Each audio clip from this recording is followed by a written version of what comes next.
In my last video, I talked about the 222 megahertz band and why we hardly had any radios for it. I didn't talk about the novice license, so someone in the comments had to write a whole long comment about it. Well, now I get to do another video, this time about the novice license. And at the end, I'll share some comments from my Twitter feed from actual novices who held the license at one point. So what was the novice license? Well, let's go back to 1912, which was the early days of radio, and the 1912 Radio Act. The Federal Radio Commission, as it was called, had two classes of amateur licenses, but they were not like what we have today. Well, sort of. The FRC had the first grade and amateur second grade operator licenses. These began in December of 1912. To get an amateur first grade, you had to take an essay type examination and 5 words per minute, a code examination in front of a radio inspector at one of the department's field offices. This code requirement was increased to 10 words per minute later on. This class of license was renamed Amateur Class in 1927, and then that became the Amateur First Class in 1932. Then there was the Amateur Second Grade License. This required the applicant to certify that they were unable to appear at a field office, but was nevertheless qualified to operate a station. Later on, they required the applicant to take a brief written and code exam in front of a nearby existing licensee. This was renamed the Temporary Amateur License in 1927. During World War II, all amateur radio was suspended. You could still get a license, you just couldn't operate.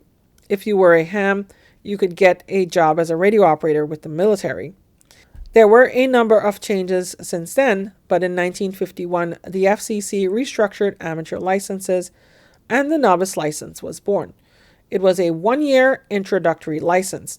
It required passing a 5 words per minute Morse code test, sending and receiving, and a basic written theory test. The novice license was very limited and had small swaths of 80 meters and 11 meters and allowed Morse code only on HF and voice on the 2-meter band. You were limited to 75 watts and your transmitter had to be crystal controlled. A lot of hams who were licensed during that time have fond memories of their novice days and simple novice rigs, including tuning up and down to hear other novices. I remember one article in CQ magazine where a young ham borrowed the tube from the family radio set, used it in a homebrew rig, and when he was done, put it back into the radio set. In the 1950s and 60s, you could hold a novice and technician license at the same time.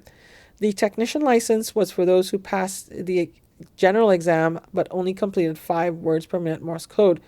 The FCC was adamant that it was for VHF experimenters and not communicators. In the 1960s, the FCC and ARL introduced incentive licensing. This essentially doled out privileges based on license class, where previously the general class had full privileges on all bands. This meant that some lost privileges, including the novice, who lost their 2-meter band privileges. The novice became a 2-year license. In 1978, it became a renewable license with a term of 5 years, which was the same as other licenses. The Class C licenses became conditional and eventually evolved into the volunteer examination system we had today. The FCC got completely out of testing using its paid staff in 1983.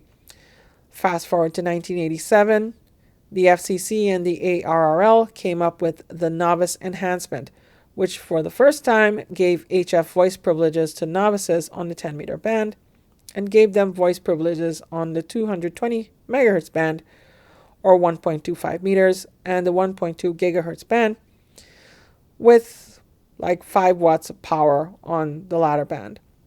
The technician licenses already had everything above 222 megahertz, but with this novice enhancement, they also gained the 10-meter voice privileges. Remember, though, that this was prior to the no-code technician license, and at the time, it was required that you learn Morse code to get on HF. So they were good. In 1991, the FCC removed the Morse code requirement for technician licenses, so the tech became a new entry-level license and it expanded privileges down to 6 meters, which included the popular 2-meter band, and that was the beginning of the end of the novice license. More radio amateurs opted to get the technician license as their entry-level license rather than the novice.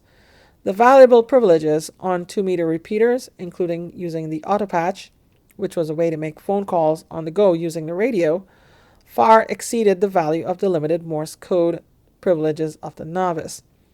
On April 15, 2000, the novice license was officially eliminated as part of restructuring, which eliminated the then 5 license classes down to 3. The 3 left standing were the technician, general, and extra. The 2 eliminated were the advanced and the novice. Holders of those licenses were grandfathered in. There are some who retain the license and keep renewing. Some have upgraded, but particularly the advanced licensees prefer to keep their grandfathered licenses. But wait, it didn't end there.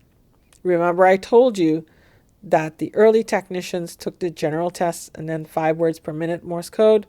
Well, they became Technician Plus. The last license actually expired in 2010 because Morse code had been eliminated and the technicians got the Tech Plus privileges. The ARRL had also petitioned the FCC to give the technicians the novice privileges when Morse code was removed completely as an examination requirement. And their Morse code privileges had been expanded to the same as general on 40, 80, and 15 meters. And oddly enough, a lot of novices still renewed and kept their licenses. At the time of this video, there are 6,880 novices licenses left, which means that they renewed their novice licenses and hung on to it. Maybe they operate on HF or maybe on 220 megahertz. So that's where we stand today. Did you have a novice? Tell us your story down below. And be sure to like and subscribe for more videos. Peace in 73.